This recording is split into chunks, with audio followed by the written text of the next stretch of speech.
On avait fait une vidéo qui s'appelait Être musulman, c'est très compliqué. Eh bien, aujourd'hui, on va faire un épisode 2. Et peut-être qu'à l'avenir, on fera un épisode 3, 4, 5, 6, parce que vraiment, il y a 1 milliard de vidéos, de règles que les musulmans nous expliquent sur TikTok. C'est vraiment un puits sans fond de vidéos, hein, d'accord? Et donc là, on va regarder 3 TikTok de Remède du cœur qui va nous expliquer quelques règles. Là, il va nous expliquer 3 erreurs qui peuvent invalider ta prière. 3 erreurs dans Surah Al-Fatiha qui peuvent annuler votre récitation. Le mec, il doit être dans sa piscine depuis genre 5 heures. Regardez l'état de ses mains, hein. Le mec, il doit en être à sa genre 15e prise. La première, le fait de dire Iyyak au lieu de Iyyaka quand tu dis Iyyaka na'budu wa Iyyaka nasta'in. Iyyaka avec la shadda, ça veut dire c'est toi, alors que quand tu dis Iyyak, Iyyak c'est le rayon de soleil. Deuxième erreur, le fait Alors ensuite, le mec, pourquoi il fait sa vidéo dans une piscine en t-shirt? Soit tu te mets torse nu, soit tu te mets en t-shirt mais tu vas pas dans ta piscine. Pourquoi ce plan? de dire Rahim au lieu de dire Rahim. Rahim est un nom d'Allah qui est le très miséricordieux, tandis que Rahim est en arabe la signification de l'utérus. Troisième erreur, le Ça veut dire qu'il y en a qui prient pour l'utérus, au lieu de prier pour Allah. dernier verset dans lequel on dit Ghayril maghdubi alayhim waladdallin. Beaucoup de personnes, au lieu de dire Dallin, vont dire Vallin. Dallin veut dire les égarés, tandis que Vallin vient du terme vil qui veut dire l'ombre. Donc il faut bien faire attention à dire Dallin. Faites donc bien attention à la manière de réciter parce que c'est quelque chose qui peut mettre en cause la validité de votre prière. Et aussi, dites-moi si ça vous a aidé. Et bien évidemment, ceux qui ont d'autres suggestions à faire. Mais du coup, si tu te trompes et que ta prière n'est pas valide, quelles sont les conséquences? Des tout petits détails, wesh, PTDR, remède du cœur sur TikTok, on aura tout vu. Ceux qui ne disent pas la basmala aussi. Mais qui a dit que ça annule la prière? Mais du coup, si la prière est annulée, qu'est-ce qui se passe? C'est quoi? Il y a le diable qui va te chercher, comment ça se passe? Bon. Ici, il nous explique comment faire pour montrer son penchant pour une autre femme devant son épouse. Ne me posez pas de questions. La voisine. Alors ça, c'est un comportement qu'on a tendance à voir dans les couples aujourd'hui qui est devenu à la mode, c'est le fait de vouloir rendre son épouse jalouse. Alors il faut Alors non. C'est ton délire à toi.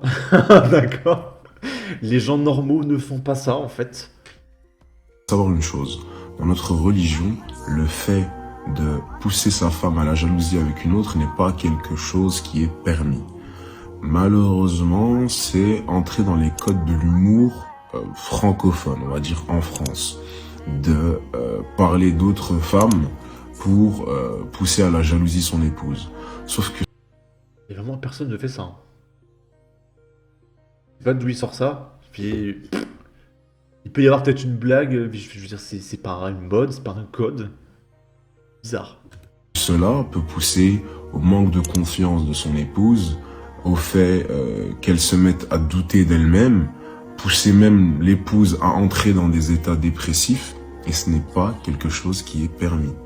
Donc, le faire de temps en temps, quand il y a un contexte et que l'on connaît l'humour de son épouse et qu'on sait que cela va être accepté d'une manière à ne pas la pousser dans des doutes quelconques, je veux bien. Mais le fait que ça devienne redondant et qu'à chaque fois qu'une femme se présente ou qu'une femme en particulier se présente, à chaque fois qu'on va voir la voisine, elle est quand même mignonne, ah t'as vu comment elle m'a regardé, etc. dans le but de rendre son épouse jalouse. Il n'y a pas de jalousie bénéfique dans ce sens-là. Donc c'est un comportement qui doit être délaissé dans notre... Moi, j'ai jamais fait ça, hein. J'ai jamais fait ça, hein. Je n'ai même jamais vu quelqu'un faire ça. C'est bizarre, hein. Je crois plus en l'amour. Il y a même des maris qui valorisent les femmes de leurs frères pour la mettre en concurrence. Ta voix est apaisante. Il fait ça, je retourne grave chez mon père. Ok. Ici, il nous explique qu'il ne faut pas dire allô au téléphone.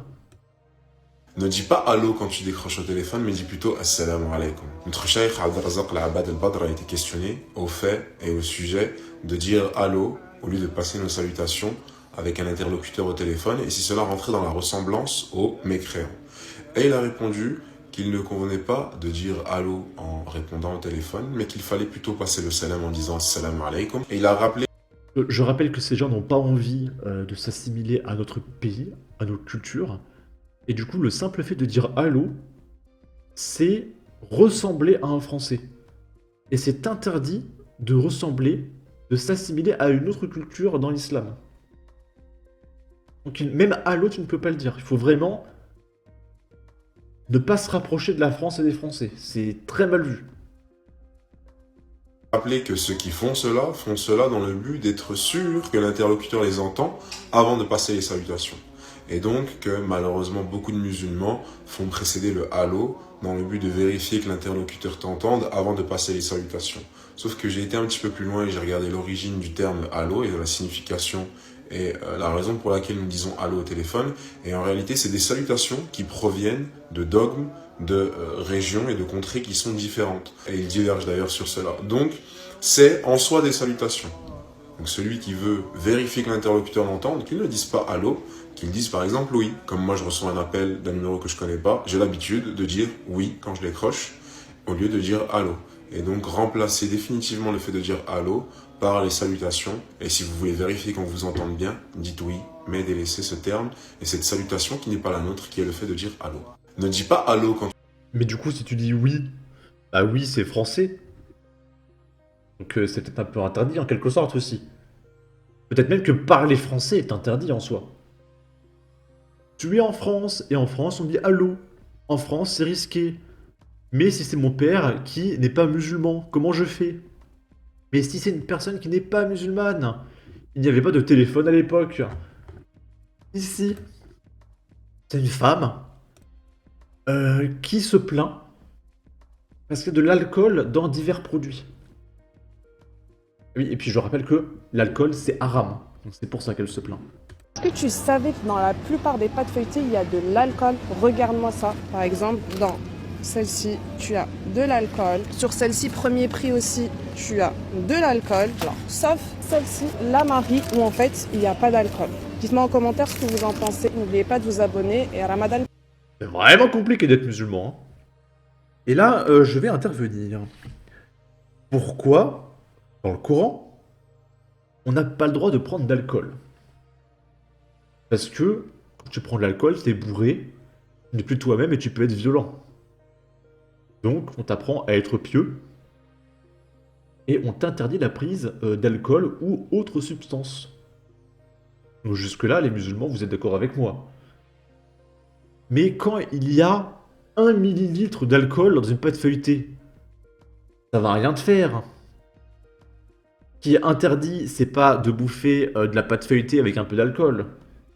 Ce qui est interdit, c'est de te bourrer la gueule. Donc tu as le droit de manger de la pâte feuilletée avec de l'alcool, tu as le droit de manger des crêpes avec de l'alcool. Ce qui est interdit, c'est de te bourrer.